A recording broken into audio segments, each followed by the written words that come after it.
राम रामेति रामेति रमे रामे मनोरमे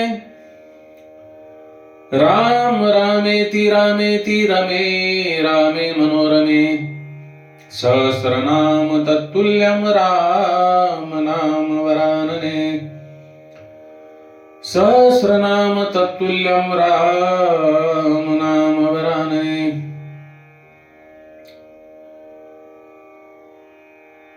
भगवंताच्या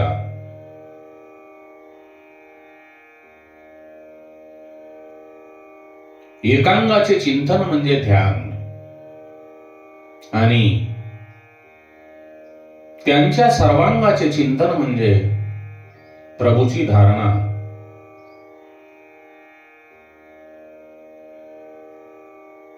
भगवंताची दास्य भक्ती केल्याने मनुष्याचे हृदय लवकर दीन होते।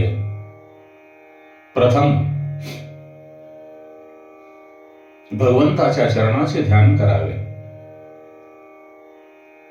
प्रथम भगवंताच्या चरणाचे ध्यान करावे, नंतर मुखारविंदाचे ध्यान करावे आणि त्यानंतर तिसऱ्या नंबरला सर्वांगाचे ध्यान करावे। भगवंताचे ध्यान सावध चित्ताने केले असता आपल्या लक्षात येईल की मायेतील शक्ती किती खोटी आहे।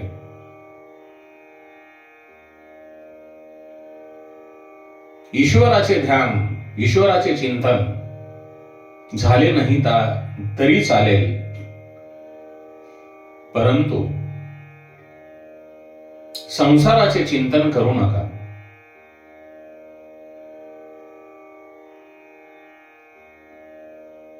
पण संसाराची ध्यान करण्याची सवय मोडली पाहिजे आणि ईश्वराचे ध्यान करण्याची सवय चढली पाहिजे। प्रत्येक मनुष्य जेवढे पैसे कमावण्यासाठी पैशाच्या पाठीमागे लागतो, पैशाचे ध्यान करतो, तेवढेच ईश्वराचे ध्यान करा। ईश्वराचे भजन कीर्तन करत असताना, नाम संकीर्तन करत असताना प्रथम अंधार दिसेल,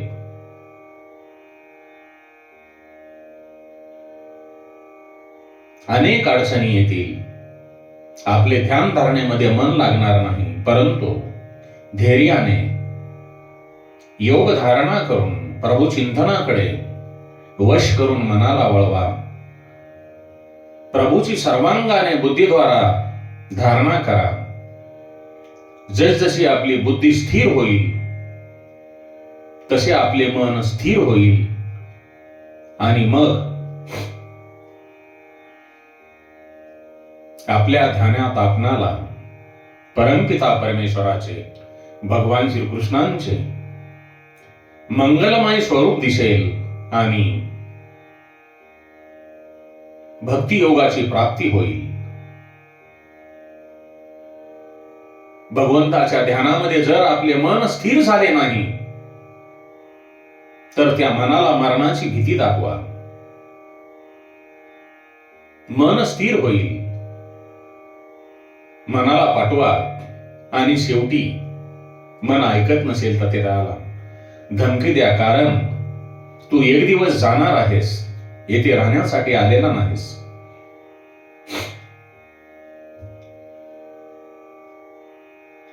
एकनाथ महाराज, शांतीप्रम एकनाथ महाराजांना एका वैष्णवांनी विचारले, हे महाराज, तुमचे मन ईश्वरामध्ये स्थिर असते, तुम्ही सदा सर्वदा ईश्वरामध्ये स्थिर कसे राहू शकता? माझे मन ईश्वरामध्ये अर्धा तास सुद्धा स्थिर राहत नाही। मनाला स्थिर राहण्यासाठी मला उपाय सांगा। तेव्हा एकनाथ महाराज त्याला उपाय सांगण्याऐवजी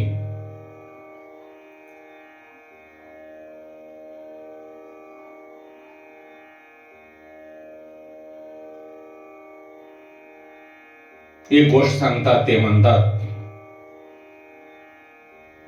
तुला आता मला एक महत्वाची गोष्ट सांगायची आहे. तुझा मृत्यू जवळ आला आहे. मरायच्या अगोदर वैर आणि वासनेचा तू त्याग कर. वैर आणि वासना मरण बिघडविण्यासाठी, चांगले मरण येण्यासाठी कारणीभूत होतात. आता तू जा आणि 7 दिवसांनी मला येऊन भेट. तो वैष्णव घरी जातो, पण त्यांच्या मनातून आपला मृत्यू जवळ आलेला आहे, तो मृत्यूचा जो विषय आहे त्याच्या मनातून जात नाही. कोणीही माणूस असू द्या, आपण आता 8 दिवसाने मरणार आहोत किंवा 15 दिवसाने मरणार आहोत असे आपणाला कळाल्यानंतर आपले मन जे आहे तो सर्व भोगविलासातून उडून जाते.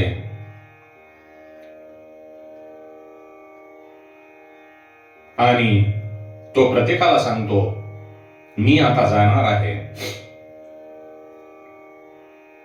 आपला सर्व जो काही कार्यभार असेल तो आपल्या पुत्रावर सोपवतो आणि सर्वांची क्षमा याचना करतो. सर्वाबरोबर चांगल्या पद्धतीने वागतो आणि माझे मरण सुखकर व्हावे, माझ्या जीवनाचा अंतकाळ चांगला व्हावा म्हणून ईश्वराचे ध्यान करू लागतो. परंतु 7 दिवसानंतर तो एकनाथ महाराजाकडे परत जातो. एकनाथ महाराज त्याला विचारतात, या 7 दिवसामध्ये तू काय केलेस? तेव्हा तो वैष्णव उत्तर देतो, महाराज, मला मरणाची एवढी भीती वाटू लागली की मी सर्व सोडून देऊन ईश्वराचे ध्यान करू लागलो. एकनाथ महाराज त्याला थांबवून म्हणतात, बस, हेच माझ्या एकाग्रतेचे रहस्य आहे. मी रोज मृत्यूची आठवण ठेवतो. मृत्यूची भीती मनात ठेवून ईश्वराचे भजन करतो. म्हणून माझे मन सर्व विषयापासून अलिप्त आहे आणि ते सदा सर्वदा योगेश्वर श्रीकृष्णामध्ये एकाग्र झाले आहे. परमात्म्याचे ध्यान करत असताना जीव ईश्वरामध्ये लीन होतो. ध्याता आणि ध्येय म्हणजे ईश्वर एकरूप आहेत. ध्याता, ध्यान आणि ध्येय एक होऊन जातात. तीच मुक्ती, तेच शुद्ध अद्वैत, दृष्टी, दृष्ट आणि दर्शन एक झाले पाहिजे.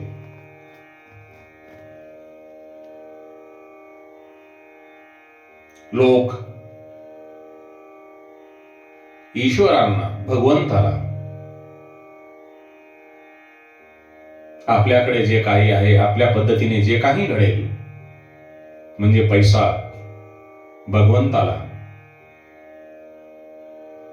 दानरूपी देतात. विचार करा, ज्या भगवंताकडे माता लक्ष्मी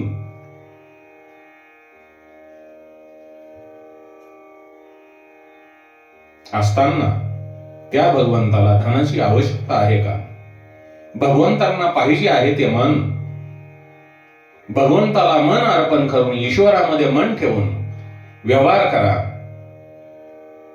तो कसा?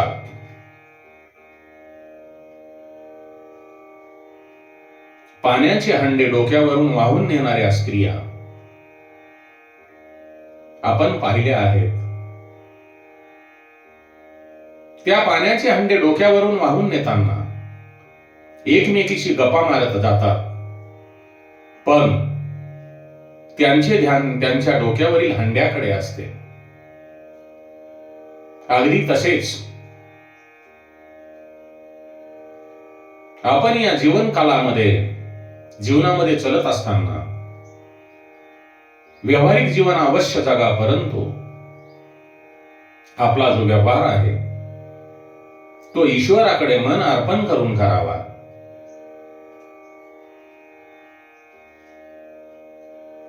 साखरेची बाहुली सागरात उडी मारते आणि सागरात विलीन होते. ती सागरात विरघळून जाते. ईश्वरामध्ये विरघळलेल्या मनाला कोणी वेगळे करू शकत नाही. तुम्ही जसजसे प्रभूचे ध्यान कराल तशी तशी जीवाची त्या परमात्म्याला जी लय आहे ती जाऊन मिळते. शेवटी जीवामध्ये जीवपणा राहत नाही. भागवतामध्ये ज्ञान मार्ग आणि भक्ती मार्ग दोन्ही सांगितले आहेत. ज्ञान मार्गात जीव ईश्वरात एकरूप होऊन जातो, पण वैष्णव थोडे द्वैत ठेवून द्वैत जाणतात. भक्तीचा आरंभ द्वैतानेच होतो, पण त्याची समाप्ती मात्र अद्वैतात होते. भक्त आणि भगवंत वेगळे नाहीत. जो जीव भगवंतामध्ये विरघळून गेला आहे अशा जीवाला भगवंत स्वतःच्या रूपापासून वेगळे करू शकत नाहीत. ईश्वर हा रसरूप आहे. जो ब्रह्मरसात बुडून गेला आहे तो ब्रह्म झाला. त्यानंतर तो परमात्म्याच्या रसात्मक शरीराचा अनुभव घेऊ शकत नाही. जीव ब्रह्मरूप झाला म्हणजे दुःख निवृत्त झाला, दुःखापासून अलिप्त झाला. पण त्याला आनंदाचा अनुभव मिळू शकत नाही.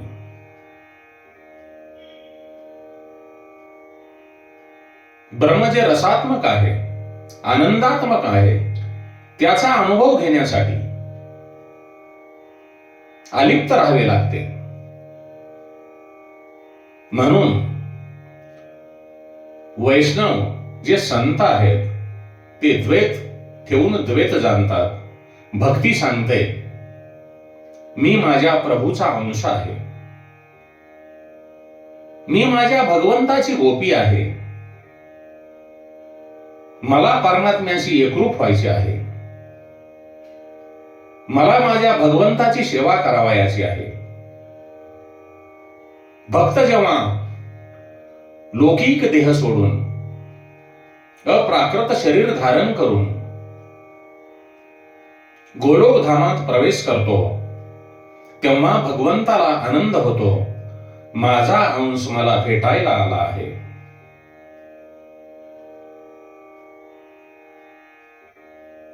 भक्ती करता करता तुकाराम पांडुरंग होऊन जातात. पण तुकाराम महाराज म्हणतात, कीर्तन करण्यात मला आनंद वाटतो, पांडुरंग होण्यात नाही. जीव ईश्वरापासून वेगळा राहिला तरच तो ब्रह्मरसाचा जो काही आनंद आहे तो आनंद घेऊ शकतो. म्हणून स्वर्गातले देव सुद्धा भगवंताकडे एकच मागणी करतात,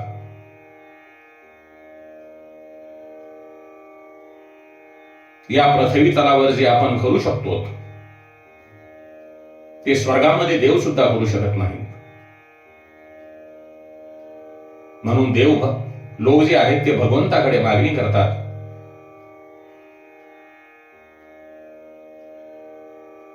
हे देवा, आम्हाला या मृत्यू लोकावर जन्म दे. तुकाराम महाराजांनी आपल्या अभंगातील सुंदर काव्यामध्ये स्वर्गीचे देव इच्छिताती देवा, मृत्युलोकी भावा जन्मा, मृत्युलोकी भावा जन्मा. आपण मृत्युलोकावर ज्या ब्रह्मरसाचा आनंद घेऊ शकतो ते स्वर्गामध्ये सुद्धा घेऊ शकत नाही. वैष्णव म्हणतात, जीव ईश्वरापासून वेगळा असावा. किडी भ्रमराचे चिंतन करता करता भ्रमरी होऊन जाते, तसा जीव ब्रह्माचे चिंतन करता करता ब्रह्मरूप होतो. यालाच कैवल्य मुक्ती म्हणतात. पण वैष्णवांना कैवल्य मुक्ती नको असते. ते ईश्वराची सेवा आणि पूजा करण्यासाठी त्यांचा रसस्वाद घेण्यासाठी, चाखण्यासाठी द्वैत ठेवतात. जे जीव व्यापक ब्रह्मात लीन होतात ते त्यांच्यापासून वेगळे होऊ शकत नाहीत. त्यामुळे त्यांना ब्रह्मरसाचा आनंद घेता येत नाही. शिव ब्रह्मरस आवडीने. जे जीव ईश्वरात बुडालेले आहेत त्यांना रसस्वाद घेता येत नसल्यामुळे वैष्णव जे संत आहेत ते भगवंताची सेवा करण्यात कृतार्थता म्हणतात. म्हणून आपण भाग्यवान आहोत. आपणाला मनुष्य जन्म मिळालेला आहे. आपण जोपर्यंत जिवंत आहोत, आपला जोपर्यंत अंतकाळ जवळ आलेला नाही तोपर्यंत आपण भगवंताची सेवा करण्यामध्ये, भगवंताचे भजन करण्यामध्ये कृतार्थता ठेवावी. एकनाथ महाराज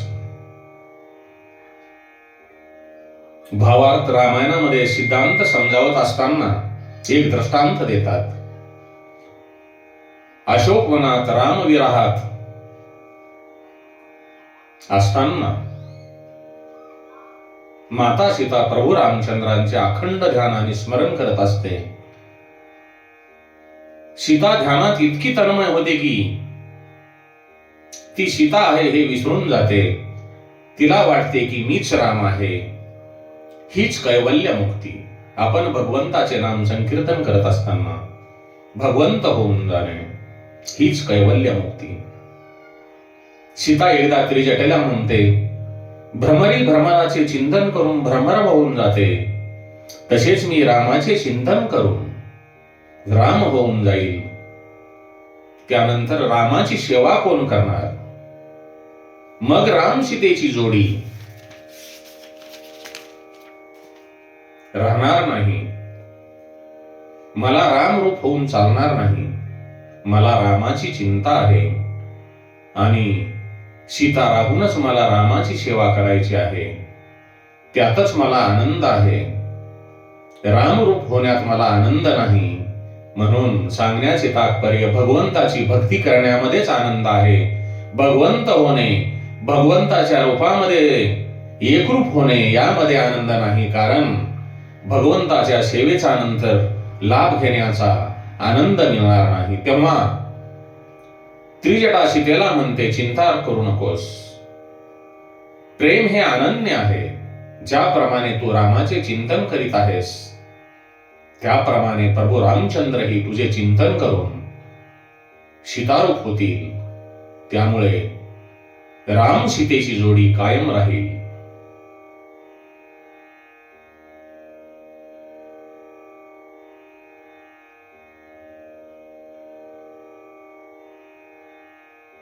भागवत जेथे जेथे भक्ती शब्द वापरला आहे, भागवतामध्ये ज्या ज्या ठिकाणी भक्ती शब्द वापरला आहे तेथे तेथे तीव्र शब्द वापरला आहे. तीव्र भक्ती पाहिजे असे म्हटले आहे. तीव्रतेशिवाय भक्ती पूर्ण होत नाही. वैराग्याची इच्छा करणाऱ्यांना, मुमुक्ष भक्तांनी तीव्र भक्ती योगाने परमपुरुष परमात्म्याचे पूजन करावे.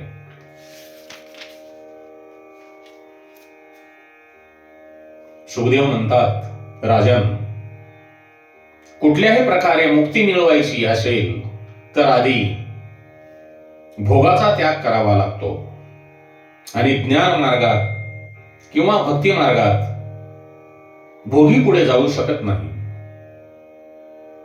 भोग भक्तीला बाधक आहे आणि ज्ञानालाही तो बाधक आहे. राजा, भोगापेक्षा त्यागच अनंत पटीने सुख देतो. इंद्रियजन्य सुख सर्व प्राण्यांना सारखेच आहे.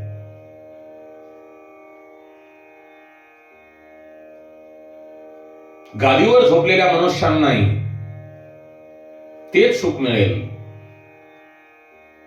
आणि गाढवाला उकिरड्यावर झोपण्यानेही तेच सुख मिळेल. म्हणून मनुष्याने बुद्धिपूर्वक भोग सोडला पाहिजे. भोगात क्षणिक सुख आहे आणि त्यागातील सुख अनंत आहेत. भोगात शांतता नाही, त्यागात शांतता आहे. राजा, आजपर्यंत तू अनेक भोग भोगलेस. आता तू तुझे एक एक इंद्रिय भक्तिरसाला दान कर.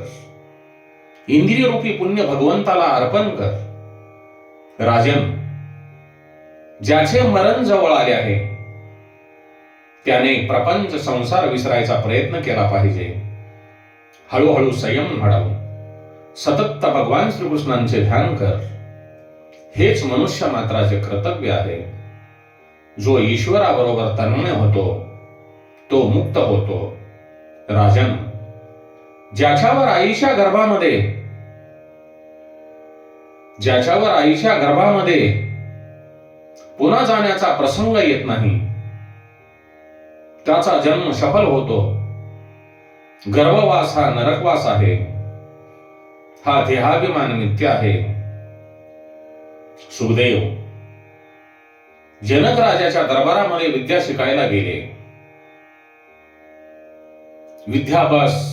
विद्या अभ्यास पूर्ण झाल्यावर सुखदेव जनक राजाला म्हणतात,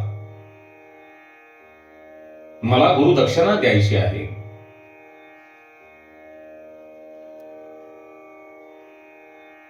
श्रीराम जय जय राम. ओम नमो भगवते वासुदेवाय. कृष्णं वंदे जगद्गुरुम्.